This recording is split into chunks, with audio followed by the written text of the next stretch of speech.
Na noite fria de Caxias do Sul, São Paulo vence o Juventude com gol de Luciano e respira ares mais limpos no Campeonato Brasileiro.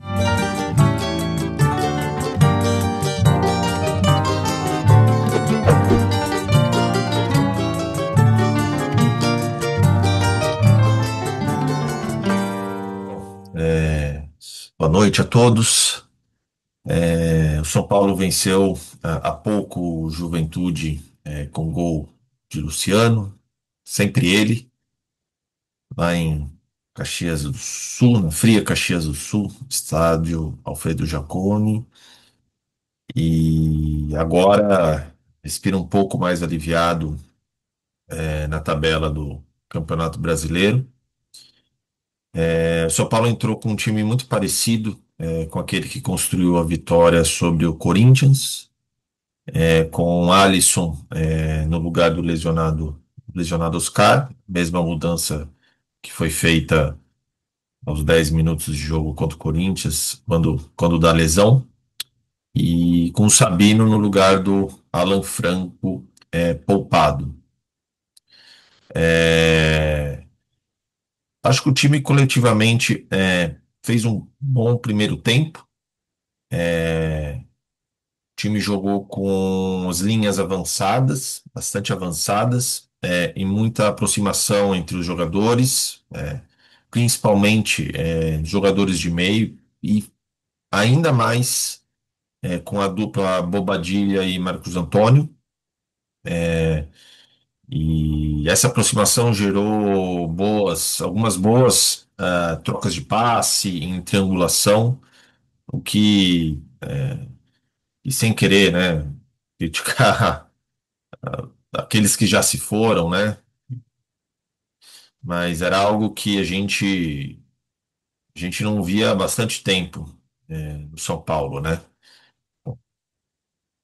Aquele time jogava mais o 4-2-4 e muita ação dos pontas. Aquele time eu sentia muita falta dessa, dessas aproximações, dessas trocas de passe mais rápidas. E agora, né, nesse pouco tempo de trabalho do Hernan Crespo, a gente já consegue observar de forma consistente, pelo menos nos últimos 3 jogos, esse tipo de ação na construção das jogadas. É, Bom, nessa toada, o São Paulo se impôs, principalmente nos 30 primeiros minutos de jogo, mas sem produzir grandes chances de gol, sem ter uma grande chegada na área adversária. Ah, de fato, se pegarmos os lances do primeiro tempo, a gente vai ver que as melhores oportunidades foram, na verdade, em chutes da entrada da área. Consigo me lembrar de três, um do Marcos, não, Marcos Antônio chutou para fora, um do Bobadilha, outro do Alisson, que geraram boas defesas do goleiro do Juventude, e um do Luciano, que tentou pegar o contrapé do goleiro, mas acabou chutando para fora. Pelo lado do Juventude, as tentativas até os 30 primeiros minutos, desses 30 primeiros minutos de domínio São Paulino, se resumiram a tentar uma saída rápida, principalmente pelo lado direito do ataque alviverde, né? Esquerda, né? Lado esquerdo da defesa São Paulina, tentando explorar a velocidade daquele camisa 27 Batalha, que não fez exatamente uma grande partida, mas o Juventude tentou em alguns momentos explorar a velocidade desse jogador no mano a mano com o zagueiro mais lento do São Paulo, né, o Sabino, que foi o zagueiro do lado esquerdo do campo. Mas a partir dos 30, 30 minutos, o time gaúcho começou a rondar mais a defesa São Paulina, sem, no entanto, fazer o Rafael trabalhar em qualquer momento. De fato, o Juventude não chutou nenhuma bola no gol São Paulino, e eu não consigo me lembrar nem do Rafael, nem de saída do gol do Rafael para poder, para cortar algum cruzamento, nem nada disso. Então foi uma partida bem tranquila, defensivamente pelos lados do São Paulo. Esse domínio, principalmente do meio de campo, e domínio da parte ofensiva do jogo também, acho que se resumiu, pode ser resumido na posse de bola. O São Paulo terminou com 66% de posse no primeiro tempo e com 9 finalizações contra 4 do Juventude. No caso do São Paulo, sendo 2 finalizações no alvo, justamente as do Bobadilha e do Alisson. Assim, no meu entendimento, o segundo tempo foi um pouco mais caótico desde o princípio, com o Juventude começando mais perigoso, ameaçando por algumas vezes pelo lado direito, agora pelo lado direito da defesa São Paulina. De qualquer maneira, o São Paulo continuou com domínio da posse de bola, mas ainda sem produzir grandes chances. Muito porque a dupla de ataque André Silva e Luciano não estava, até então, no caso do Luciano, né, em grande noite. E tampouco fazia uma boa partida ofensiva o Alisson, que pelo posicionamento era o meia mais avançado do São Paulo no jogo. Então tinha uma responsabilidade maior de chegada, no meu entendimento. A primeira mexida do Crespo veio aos 20 minutos do segundo tempo, com o Rodriguinho no lugar do Cedric, sobre quem eu vou falar um pouquinho depois. Eu confesso que eu não gostei muito da mexida na hora, porque essa mexida acabava alterando o posicionamento de 3 jogadores ao mesmo tempo. Então você tinha a entrada do Rodriguinho no meio e ele acabou realmente entrando no lugar, né, para fazer as vezes do meia ofensivo que até então o Alisson vinha fazendo. Só que para isso o Bobadilha foi colocado na ala direita, e o Alisson foi puxado para sua posição de origem, né, para volância, embora a posição de origem última do Alisson seja ponta, efetivamente, né, mas desde o Dorival aí vem jogando como, como volante. E, e além de eu particularmente achar que, né, desde a mexida me estranha porque achava que poderia dar uma desorganizada no time, e, na minha opinião, deu uma desorganizada maior no time, tá? Mas eu via, e assim, o resultado pode me provar errado, mas naquele momento, acho que não, né, não só, não vou deixar de falar porque o resultado veio, eu acho que naquele momento, pela quantidade de jogada pelos lados que o São Paulo produzia, eu achava que, na verdade, era preciso reforçar a ofensividade pela ala, né? Que era algo que o Cedric não vinha conseguindo fazer.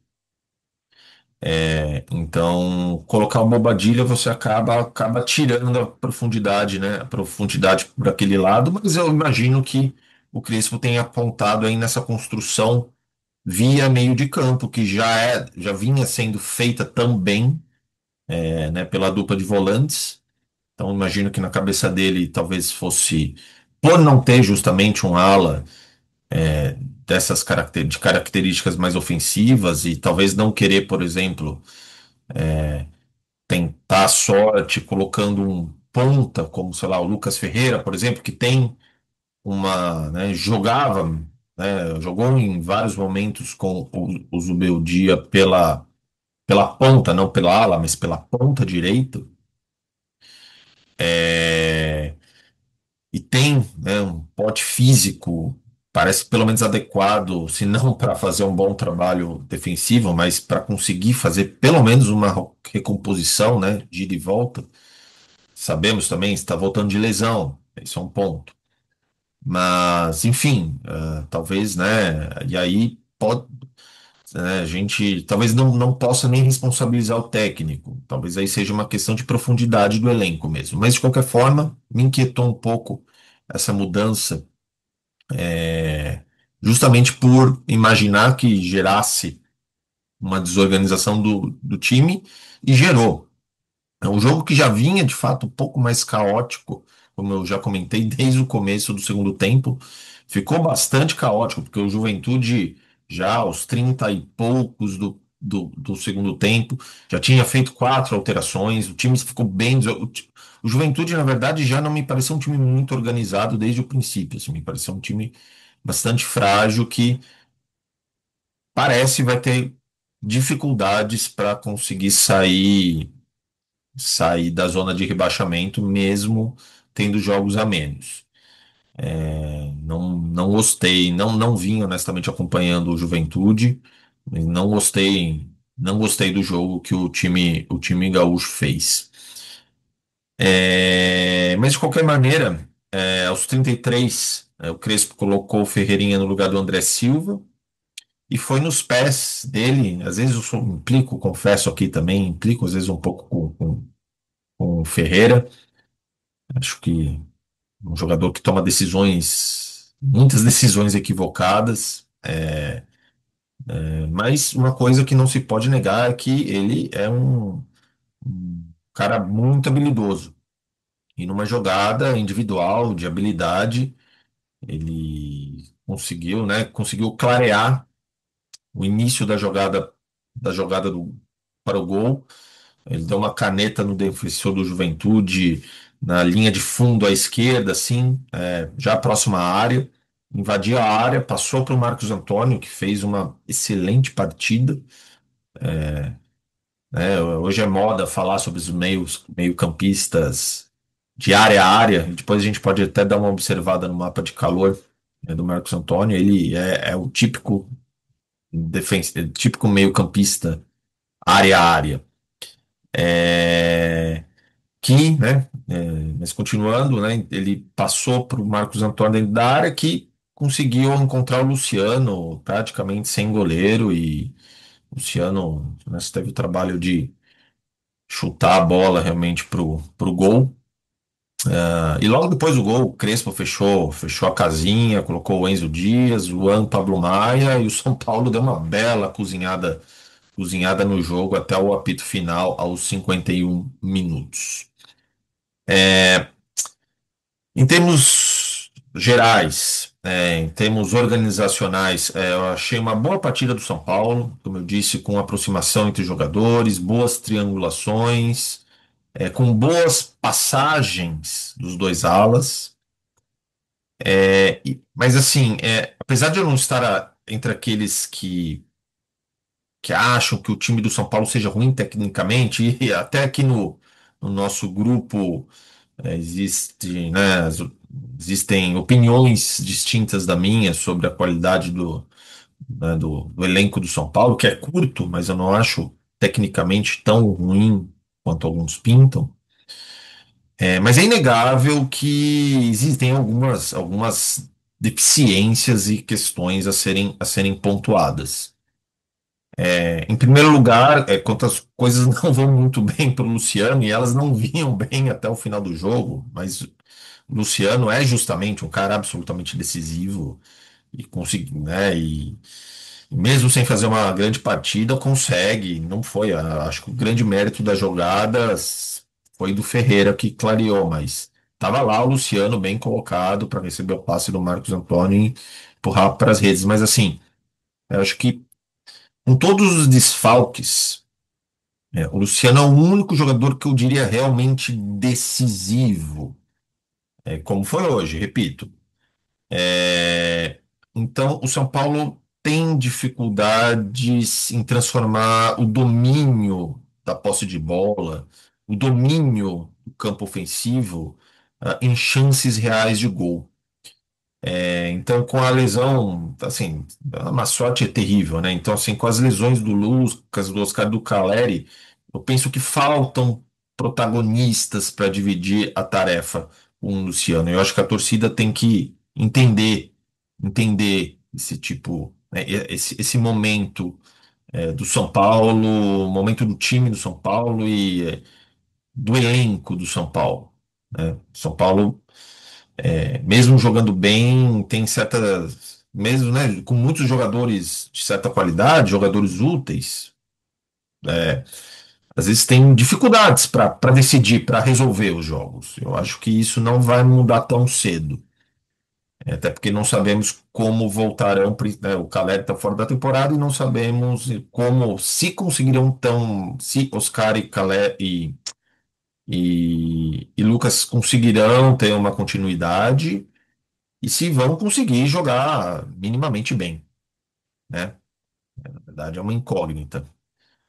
E um outro ponto é que nesse esquema de três zagueiros, os alas têm função não apenas defensiva, mas também ofensiva. E, embora o Wendel esteja dando alguma esperança de que possa fazer bem esse papel ofensivo, eu acho que a produção do time, principalmente a produção ofensiva, fundamentalmente, do time, esbarra na quantidade de erros que os alas cometem. Especialmente o Cedric no jogo de hoje, tá? Falando do jogo de hoje. Não, não vamos perseguir, crucificar jogadores, por favor, né? O Cedric é um lateral de características defensivas, é natural que ele tenha alguma dificuldade no setor ofensivo. Aí é uma questão também de falta de profundidade no elenco, tá? É, Mas vamos observar, um momento, eu vou compartilhar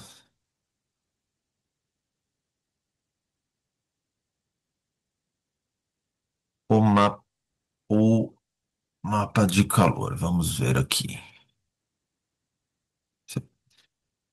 Isso. Vamos lá. Vamos dar uma olhadinha aqui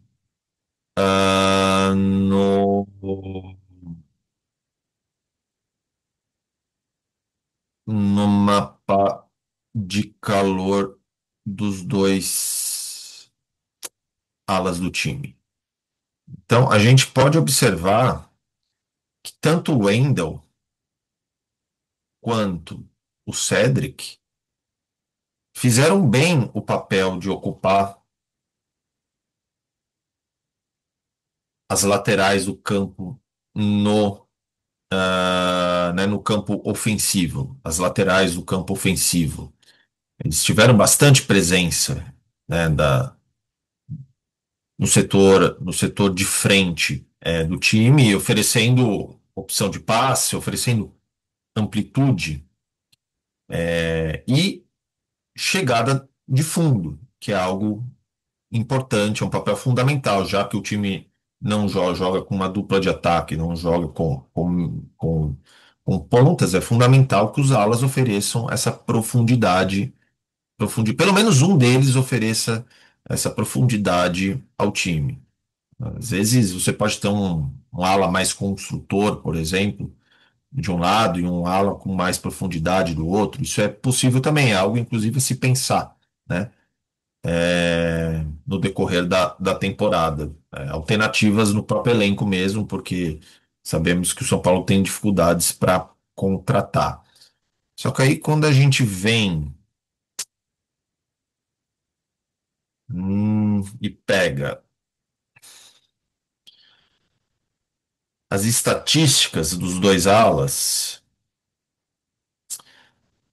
a gente vê que o índice de acerto nos cruzamentos é extremamente baixo. Então, ambos cruzaram 10 vezes a área adversária.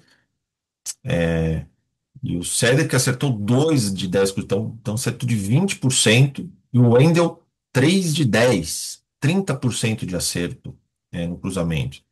Eu vejo como um índice de erros muito, muito grande que prejudica a produção ofensiva do time, prejudica, né, acaba prejudicando também, né, aí, por consequência, a produção individual de alguns jogadores, como o André Silva, por exemplo, poderia se aproveitar, desses cruzamentos.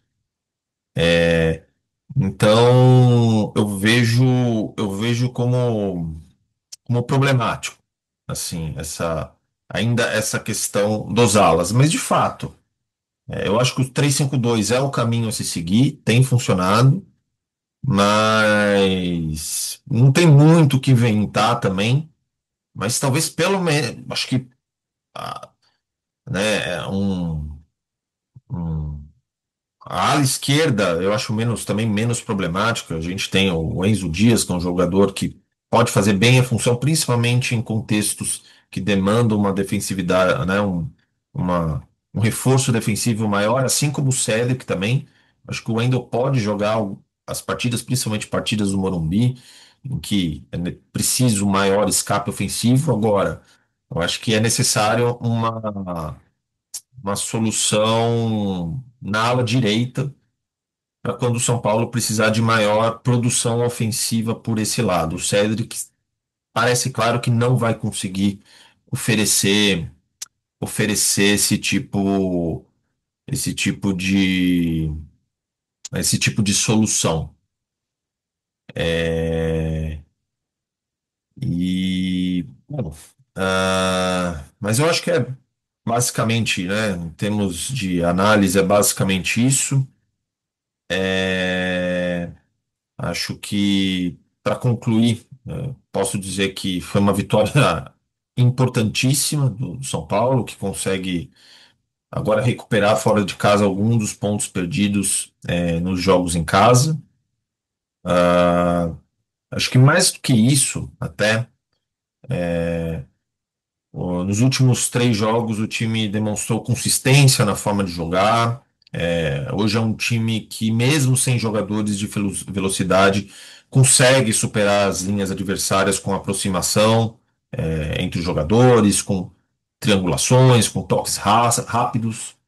Eu acho que o Crespo achou uma dupla de volantes bastante interessante, com Bobadilha e Marcos Antônio. Os 3 zagueiros dão uma boa sustentação, defensiva. E eu acho que agora, para o São Paulino, é torcer para que o time mantenha essa consistência tática e organizacional, e continue evoluindo enquanto conjunto, mantendo, aí no caso do torcedor São Paulino, é preciso manter os pés no chão, né?